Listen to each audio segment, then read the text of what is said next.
Double Suicide is a drama film. It is about a paper merchant who falls in love with a prostitute, and she basically also loves him, but they have a really awkward situation because he has 2 kids and a family that's worried about him because he keeps spending money on her, and she keeps turning away other customers in order to have him pay off the debt, but she owes so much to the brothel.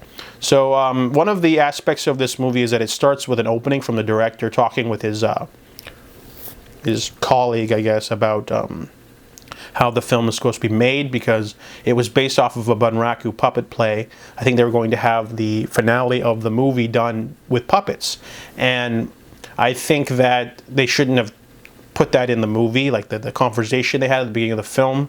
That should have been maybe put at the end or as a side thing, because it kind of gives away the ending, but it also like sort of takes you out of it immediately. But also the director also chose to have a sort of play-like vibe by having people dressed in black move things around, and it confused me at first because I'm like, who are these people? But ultimately, whenever a Japanese stage play would have like for example a fire, instead of having like an actual fire, someone would like throw the lantern and then someone dressed in black would catch it and move it around or something and make it look like the fire's moving, which was also the inspiration for Ninja. But also the movie's really interesting. I really like the societal sort of dilemma, because you can redeem a prostitute by paying off her debt, which is why she's working there. But then, you know, the paper merchant would be like, okay, what happens to her now? Because I've paid off her debt.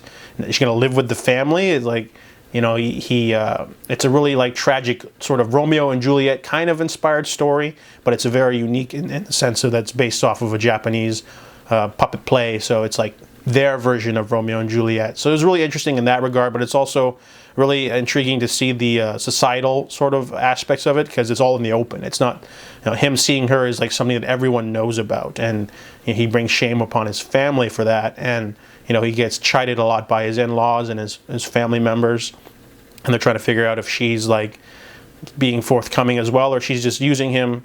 So the movie is pretty intriguing, but I didn't like some of the aspects of the way it was filmed.